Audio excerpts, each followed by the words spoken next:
ओम पंचदशाधिकशतमोऽध्याय। राजा तथा राजसेवकों के आवश्यक गुण। युधिष्ठिर बोले, परम बुद्धिमान पितामह, मेरे मन में यह एक महान संशय बना हुआ है। राजन, आप मेरे उस संदेह का निवारण करें, क्योंकि आप हमारे वंश के प्रवर्तक हैं।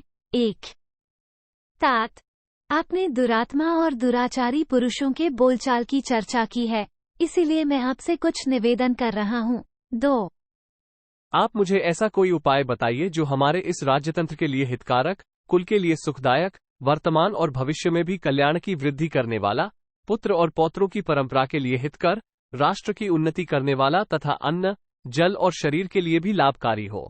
3-4 जो राजा अपने राज्य पर अभिषिक्त हो देश में मित्रों से घिरा हुआ रहता है तथा जो हितैषी सुहृदों से भी संपन्न है, वो किस प्रकार अपनी प्रजा को प्रसन्न रखे। 5 जो असद वस्तुओं के संग्रह में अनुरक्त है, स्नेह और राग के वशीभूत हो गया है और इंद्रियों पर वश न चलने के कारण सज्जन बनने की चेष्टा नहीं करता, उस राजा के उत्तम कुल में उत्पन्न हुए समस्त सेवक भी विपरीत गुण वाले हो जाते हैं।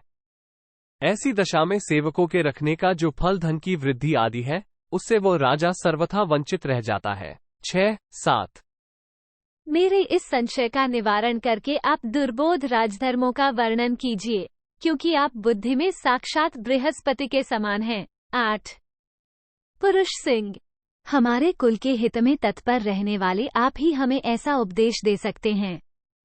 दूसरे हमारे हितैषी महाज्ञानी विदुर जी हैं, जो हमें सर्वदा सदुपदेश दिया करते हैं। 9 आपके मुख से कुल के लिए हितकारी तथा राज्य के लिए कल्याणकारी उपदेश सुनकर मैं अक्षय अमृत से तृप्त होने के समान सुख से सोऊंगा।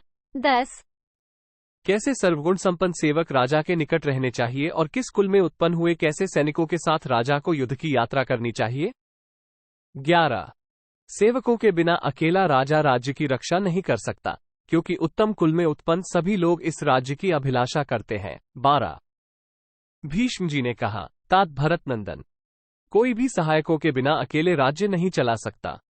राज्य ही क्या, सहायकों के बिना किसी भी अर्थ की प्राप्ति नहीं होती। यदि प्राप्ति हो भी गई तो सदा उसकी रक्षा असंभव हो जाती है, अतः सेवकों या सहायकों का होना आवश्यक है।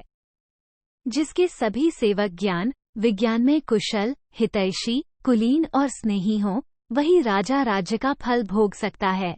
13-15 जिसके मंत्री कुलीन, धन के लोभ से फोड़े न जा सकने वाले, सदा राजा के साथ रहने वाले, उन्हें अच्छी बुद्धि देने वाले, सत्पुरुष, संबंध, ज्ञान कुशल, भविष्य का भली भांति प्रबंध करने वाले, समय के ज्ञान में निपुण तथा बीती हुई बात के लिए शोक न करने वाले हों, वही राजा राज्य के फल का भागी होता है। 16-17 जिसके सहायक राजा के सुख में सुख और दुख में दुख मानते हों, सदा उसका प्रिय करने वाले हों और राजकीय धन कैसे बढ़े, इसकी चिंता में तत्पर तथा सत्यवादी हों, वो राजा राज्य का फल पाता है। 18 जिसका देश दुखी न हो तथा सदा समीपवर्ती बना रहे, जो स्वयं भी छोटे विचार का न होकर सदा सन्मार्ग का अवलंबन करने वाला हो, वही राजा राज्य का भागी होता है। 19 विश्वास पात्र, संतोषी तथा खजाना बढ़ाने का सतत प्रयत्न करने वाले, खजांचियों के द्वारा जिसके कोष की सदा वृद्धि हो रही हो,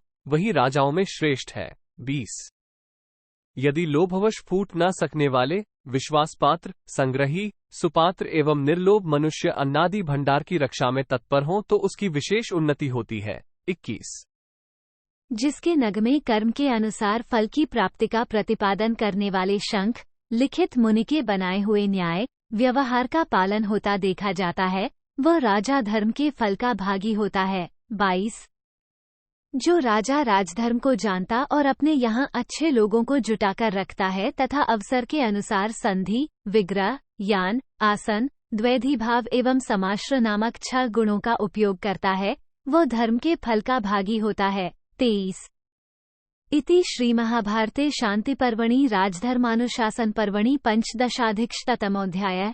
115 इस प्रकार श्री महाभारत शांति पर्व के अंतर्गत राजधर्मानुशासन पर्व में 115वां अध्याय पूरा हुआ। 115